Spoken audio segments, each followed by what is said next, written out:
برباد کر رہے ہو، اس میں کہیں توحید ہی نہیں تو اس کو پڑھنے والے کیا کریں گے؟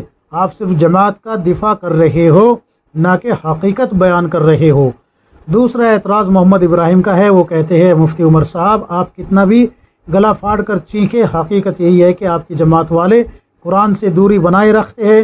سنو، عالمی اجتماع ہو یا اسٹیج کا ہو، 6 دنی اجتماع ہوتا ہے، درس قرآن کے لیے 1 منٹ نہیں دیتے۔ بتائیے، جواب دیجئے۔ اسی لیے دیوبند کے علماء اکرام آپ پر فتوے لگاتے ہیں، من گھڑت قصے اور کہانیاں سناتی ہے تبلیغ جماعت۔ اگلا اعتراض، شاداب نام کا کوئی شخص ہے، اس نے کیا ہے؟ تبلیغی جماعت والے اہل بیت اور پیر اور ولیوں کی محبت سے دور کر دیتے ہیں، ان کے جلسوں میں کبھی بھی بزرگان دین کی زندگیوں پر بات نہیں ہوتی۔ میری نظر میں تبلیغی جماعت گمراہی کے راستے پر ہے۔ اگلا اعتراض، ایک ساتھی نے فضائل اعمال کے تعلق سے کومنٹس کیا تھا کہ فضائل اعمال سے اللہ تبارک و تعالی نے بہت سارے لوگوں کی زندگیاں تبدیل کر کے رکھ دی ہے، اور فضائل اعمال جو ہے دین پر چلنے کے لیے آمادہ کرتی ہے اور کتاب و سنت کو فالو کرنے میں مدد کرتی ہے۔ تو حمزہ نام کا ایک شخص ہے، اس نے اعتراض کیا کہ بالکل غلط کہا آپ نے، بالکل غلط بات ہے، یعنی تم نے کبھی قرآن و حدیث پڑھی ہی نہیں، پڑھی ہوتی تو فرق صاف پتہ چلتا۔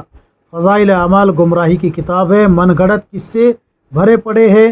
تم کو اپنی آخرت خراب کرنی ہے تو تمہاری مرضی، پر دوسروں کی مت کرو، تم کو دگنا عذاب ہوگا، ایک خود گمراہ ہونے کا اور دوسرا دوسرے کو گمراہ کرنے کا۔ ایک اور صاحب ہے ایم ڈی ملک انصاری، مجھے یہ لبرل لگتے ہیں، انہوں نے اعتراض کیا ہے، مسٹر مفتی دیکھو کس انداز میں بات کیا انہوں نے، مسٹر مفتی یہ حکمت والی بات تو ٹھیک ہے، لیکن فضائل اعمال والا ایگزامپل تو نے جو دیا ہے وہ سراسر غلط دیا ہے۔ ہدایت قرآن اور حدیث سے ہے، نہ کہ فضائل اعمال سے، جس میں باباؤں کی من گھڑت کہانیاں ہیں۔ اس کے علاوہ حماد نام کا ایک شخص ہے، اس نے جماعت کے بارے میں کیا کہا ہے؟ اس جماعت نے دین کو کم اور نفرت کو زیادہ پھیلایا ہے۔ تو ان تمام اعتراضات کا جواب اب میں دینے جا رہا ہوں، یہ اعتراض کرنے والے حضرات بھی سن لیجئے، اور جو دعوت تبلیغ سے وابستہ ساتھی ہے وہ بھی تمام ان اعتراضات کے جواب سن لیجئے، دھیان سے سنیے۔ اب میرے عزیزو، ہمارا جو عقیدہ ہے، ہمارا عقیدہ صرف اور صرف خالص توحید ہے، یعنی لا الہ الا اللہ محمد الرسول اللہ، کہ اللہ کے سوا کوئی معبود نہیں، محمد صلی اللہ علیہ وسلم اللہ کے رسول ہے۔ ہمارا عقیدہ ہے الحمدللہ رب العالمین، کہ تمام تعریفیں اس اللہ کے لیے ہے جو سارے جہانوں کا پروردگار ہے، پالنے والا ہے۔ میرے عزیز ساتھیوں، آپ میں سے کسی کا عقیدہ یہ ہو سکتا ہے کہ کوئی ملازم ہے، جاب کرتا ہے، کہ اگر جاب پہ نہیں جاؤں گا تو کھائیں گے کہاں سے؟ کسی کا عقیدہ یہ ہو سکتا ہے کہ اگر تجارت نہیں کروں گا تو کھاؤں گا کہاں سے؟ کسی کا عقیدہ یہ ہو سکتا ہے کہ میں اگر کاشتکاری نہیں کروں گا تو کھاؤں گا کہاں سے؟ یعنی کہ ہر آدمی کسی نہ کسی کاروبار کو اپنے عقیدے میں شامل کیے ہوئے ہوتا ہے کہ بھئی یہ کام نہیں کروں گا تو کھاؤں گا کہاں سے؟ لیکن ہمارا عقیدہ یہ ہے الحمدللہ رب العالمین، کہ تمام تعریفیں اس اللہ کے لیے ہے جو تمام جہانوں کا پالنے والا ہے، پروردگار ہے۔ کھلانے والی ذات بھی اللہ کی ہے، پلانے والی ذات بھی اللہ کی ہے، زندگی اور موت دینے والی ذات بھی اللہ کی ہے۔ ہمارا عقیدہ یہ ہے قل هو اللہ احد، اللہ ایک ہے، کہہ دیجئے اللہ ایک ہے، اللہ الصمد، اور اللہ بے نیاز ہے، اللہ بے نیاز ہے، ساری مخلوق اللہ کی محتاج ہے اور اللہ بے نیاز ہے۔ اللہ الصمد، اللہ بے نیاز ہے، لم یلد ولم یولد، اور نہ اللہ کی کوئی اولاد ہے اور نہ اللہ کسی کی اولاد ہے، ولم یکن لہ کفوا احد، اور نہ ہی اللہ کا کوئی ہمسر ہے، نہ اللہ کا کوئی سہجی ہے۔ ہمارا عقیدہ تو یہ ہے سبحانک اللہم، کہ اللہ تبارک و تعالی پاک ہے کس چیز سے؟ اپنے شریکوں سے۔ اللہ کی کائنات کو بنانے میں، اللہ کی کائنات کو چلانے میں، اللہ کی کائنات کے نظام کو چلانے میں، ہر چیز میں اللہ کا کوئی شریک نہیں ہے، اللہ کا کوئی شریک نہیں ہے۔ ہمارا عقیدہ تو یہ ہے کہ اللہ کے سوا کوئی کچھ نہیں کر سکتا، اللہ کا غیر، اللہ کے بغیر کچھ نہیں کر سکتا، اور اللہ سب کے بغیر سب کچھ کرنے پہ قادر تھا، قادر ہے اور قادر رہے گا۔ ہمارا عقیدہ تو یہ ہے قل اللہم مالک الملک تؤتی الملک من تشاء وتنزع الملک ممن تشاء۔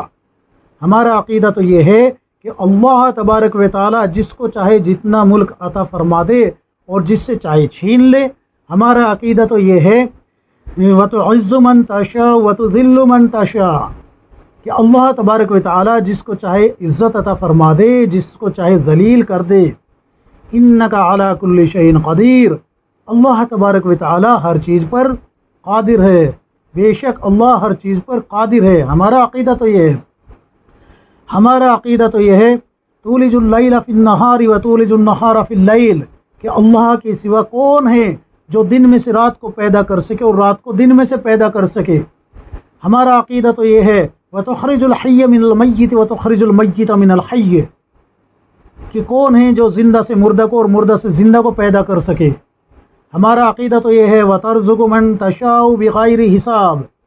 آپ کہہ سکتے ہیں اپنے بارے میں کہ میں جاب نہیں کروں گا، میں تجارت نہیں کروں گا تو کھاؤں گا کہاں سے، ملازمت نہیں کروں گا تو کھاؤں گا کہاں سے، کاشتکاری نہیں کروں گا تو کھاؤں گا کہاں سے، آپ کہہ سکتے ہیں اپنے عقیدے میں، لیکن ہم کہتے ہیں وَتَرْزُقُ مَن تَشَاءُ بِغَيْرِ حساب۔ اللہ کہہ رہا ہے میں جس کو چاہتا ہوں بے حساب رزق عطا فرما دیتا ہوں۔ ہمارا عقیدہ تو یہ ہے کہ اللہ چاہے گا تو اولاد ہوگی اور اللہ نہیں چاہے گا تو نہیں ہوگی۔ ہمارا عقیدہ تو یہ ہے کہ اللہ تبارک و تعالی کسی بھی اسباب کا محتاج نہیں ہے، سارے اسباب اللہ کے محتاج ہے۔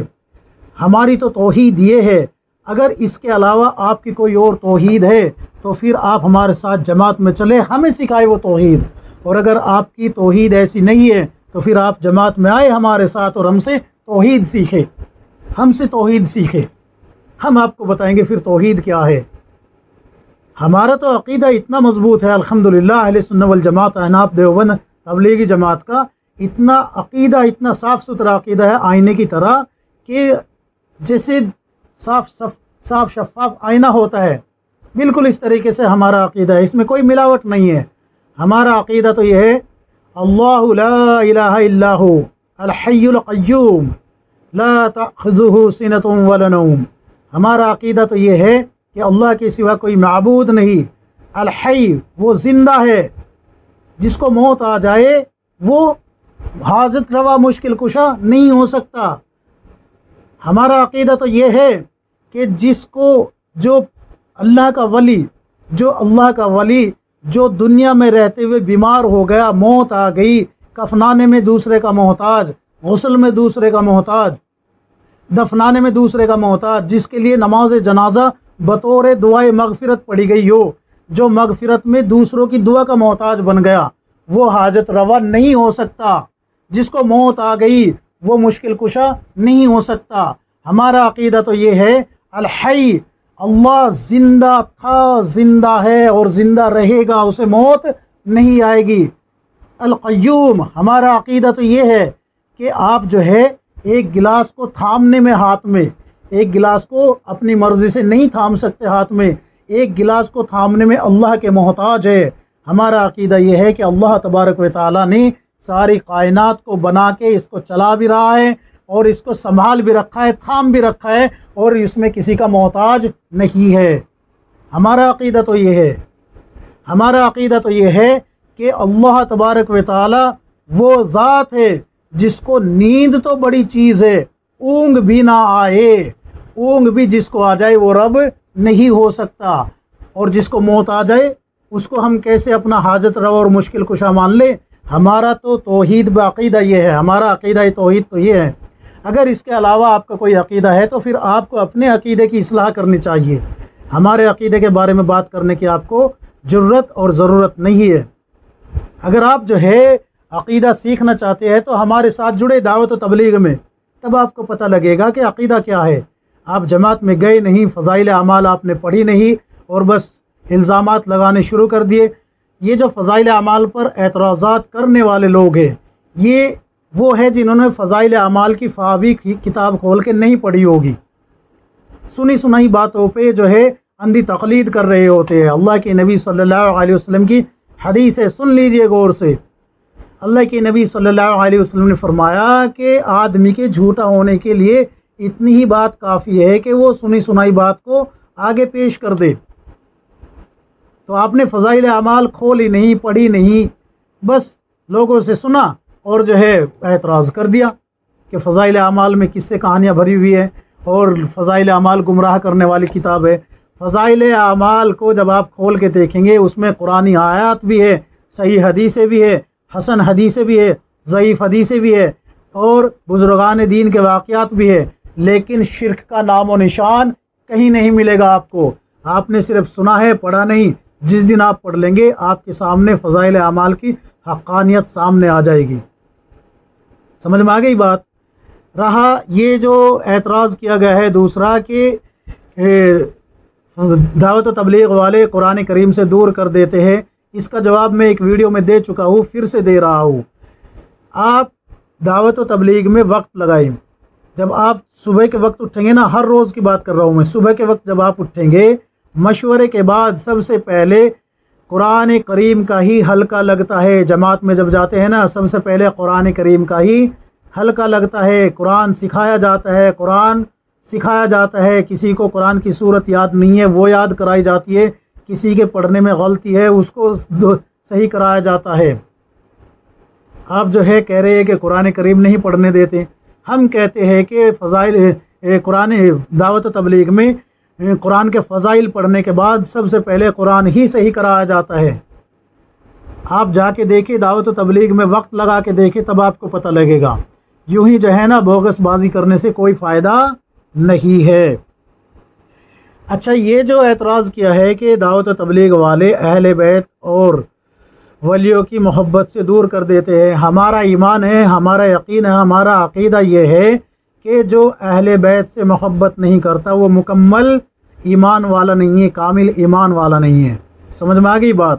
رہا پیر اور ولیوں کے بارے میں، تو ہم پیر اور ولیوں کو صرف اتنا مانتے ہیں کہ اللہ کے ولی تھے، اللہ تبارک و تعالیٰ نے ان کو دنیا میں بھیجا، ان کو جو ہے نیک راستے پہ رکھا، یہ دنیا سے پردہ فرما گئے، بات ختم۔ ہم ان کو حاجت روا نہیں مانتے، مشکل کشا نہیں مانتے، بگڑی بنانے والا نہیں مانتے۔ جس کو جو ہے ڈاکٹر کے دکھا کے اس کی مرہم پٹی کرائی گئی ہو، اس کو علاج کی ضرورت پڑ گئی ہو، اس کو جو ہے اسٹریچر پہ لٹا کے ہاسپٹل لے جایا گیا ہو، اس کو ایمبولینس میں لے جایا گیا ہو اور اس کو پھر جو ہے جب انتقال ہو جائے ایمبولینس میں واپس لایا گیا ہو اور اس کو جو ہے چارپائی پہ لٹایا گیا ہو اور اس کے کپڑے خود اتارے ہو آپ نے اور اس کو پھر غسل خود دیا ہو، جو اپنا سطر ڈھانپنے پہ اور کھولنے پہ قادر نہ رہا ہو، جو غسل پہ قادر نہ رہا ہو، جو اپنے جنازے کی نماز پڑھنے پہ قادر نہ رہا ہو، جو اپنے لیے جو ہے دعا استغفار کرنے پہ قادر نہ رہا ہو، وہ کسی کی بگڑی بنانے والا نہیں ہے۔ ہمارا یہ عقیدہ ہے، اس لیے ہم بزرگوں کو، پیروں کو صرف اتنا مانتے ہیں کہ یہ اللہ کے ولی تھے، دنیا میں اچھے کام کیے، اللہ تبارک و تعالی نے ان کو لوگوں کی ہدایت کا ذریعہ بنایا، اللہ رب العزت نے ان کے ذریعے لوگوں کو ہدایت عطا فرمائی، بات ختم، بس اتنی ہے۔ رہا یہ سوال، یہ جو چرسی ہے، گنجھیڑی ہے، جو 10-10 ہزار انگوٹھیاں ہاتھوں میں پہنے اور بڑے بڑے بال بکھیرے اور لوگوں کو سجدے کرا رہے ہیں اپنے سامنے اور قدم چوموا رہے ہیں اور یہ چادریں چڑھوا رہے ہیں، تو ان کو ہم ولی نہیں مانتے، ہم ان کو ولی نہیں مانتے۔ ہماری نظر میں ولی وہ ہے جو کتاب و سنت کا پابند ہے، ہماری نظر میں وہ ولی ہے جو اللہ کے رسول صلی اللہ علیہ وسلم کی سنتوں کی پیروی کرنے والا ہے اور اس کا عقیدہ توحید مضبوط ہو، ہمارے نزدیک وہ ولی ہے۔ یہ جو کرتے سے ننگا آدھا ولی اور پاجامہ بھی نہ ہو تو پکا ولی، یہ ہماری نظروں میں ولی نہیں ہے، ہماری نظروں میں یہ ولی نہیں ہے، ہماری نظروں میں وہ پیر ہی نہیں ہے جو مریدوں کے مال ہڑپ رہا ہو۔ ہم پیر اس کو مانتے ہیں جو لوگوں کو ہدایت کی طرف لانے کی فکر میں لگا ہوا ہو، ہم ان کو پیر مانتے ہیں۔ تو اس لیے جو ہے آپ اپنی جو کہا نا کہ میں تبلیغی جماعت کو گمراہ مانتا ہوں، میں کہتا ہوں آپ تبلیغی جماعت میں وقت لگائے، پھر آپ جو ہے اعتراض کرنا کہ آپ نے جو ہے ہمارا وقت ضائع کرا دیا۔ یہ جو فضائل اعمال کے تعلق سے بار بار آتی ہے بات، میں اس کا کئی مرتبہ جواب دے چکا ہوں، میں پھر کہہ رہا ہوں آپ فضائل اعمال پڑھیں، جب فضائل اعمال پڑھیں گے تو انشاءاللہ آپ کی اصلاح ہو جائے گی۔ اور میں کہتا ہوں کہ فضائل اعمال پڑھنے کے ساتھ ساتھ آپ وقت لگائیں تو آپ کو معلوم پڑ جائے گا کہ تبلیغی جماعت جو ہے توحید کے راستے پہ ہے یا شرک پھیلا رہی ہے۔ یہ جو مسٹر مفتی صاحب کہہ رہے ہیں نا، ایم ڈی ملک انصاری، تو ان کا بھی یہی ہے کہ فضائل اعمال، تو فضائل اعمال کے تعلق سے جواب دیا جا چکا ہے۔ اب یہ جو حماد صاحب نے اعتراض کیا ہے کہ اس جماعت نے دین کم اور نفرت زیادہ پھیلائی ہے، تو دعوت و تبلیغ سے زیادہ کسی نے بھی جو ہے محبت قائم نہیں کی۔ یاد رکھو، محبت کے بارے میں بات کر رہا ہوں میں۔ آپ جو ہے جب اکرام مسلم کو کھول کے دیکھیں گے اور اکرام مسلم کو سامنے رکھیں گے تو آپ کو معلوم پڑے گا کہ دعوت و تبلیغ نے ہی محبت کو اس دنیا کے اندر اس دور میں زیادہ سے زیادہ پھیلانے کی کوشش کی ہے۔ جو باپ اپنے بیٹے کے حقوق ادا کرنا نہیں جانتا تھا، بیٹے کی محبت کیا ہے، بیوی کی محبت کیا ہے، وہ نہیں جانتا تھا، بیوی کو غلام سمجھتا تھا، یہ دعوت و تبلیغ ہے جس نے ان کو جو ہے بیوی کو عزت دینا سکھایا، بیوی کی محبت اس کے دل میں پیدا فرمائی۔ یہ دعوت و تبلیغ ہے کہ بیٹا جو ہے باپ کی عزت کرنے والا بنا۔ آپ کہتے ہیں کہ دعوت و تبلیغ نے نفرت پھیلائی ہے، کم از کم اگر آپ جو ہے اچھا کام نہیں کر رہے تو برا بھی مت کریں۔ میں کہتا ہوں دعوت و تبلیغ میں وقت لگائے تب آپ کو پتہ لگے گا کہ دعوت و تبلیغ ہے کیا۔ میں آپ لوگوں کو دعوت دے رہا ہوں کہ آپ دعوت و تبلیغ میں وقت لگائیں، تب آپ کی آنکھیں کھلے گی۔ اعتراض کرنا بڑا آسان ہے، بغیر تحقیق کے اعتراض کرنا یہ اندھی تقلید کہلاتا ہے، اندھا پن کہلاتا ہے۔ اگر آپ دعوت و تبلیغ میں وقت لگائے اور پھر آپ اعتراض کریں تو پھر آپ کا اعتراض سمجھ میں آئے گا کہ ہاں بھائی آپ نے جو ہے مشاہدہ کیا ہے، ہو سکتا ہے کہ آپ کے مشاہدے میں یہ بات آ گئی ہو، لیکن آپ نے دعوت و تبلیغ میں 3 دن تو کیا 3 گھنٹے بھی نہیں لگائے اور اعتراض کرنا شروع کر دیا۔ یہ آپ کی جہالت کے سوا کچھ بھی نہیں ہے۔ امید ہے کہ یہ تمام باتیں آپ حضرات کی سمجھ میں آ گئی ہوگی۔ اللہ تبارک و تعالی مجھ کو بھی، آپ کو بھی، ہم سب کو کتاب و سنت کے مطابق زندگی گزارنے کی توفیق عطا فرمائے، آمین یا رب العالمین۔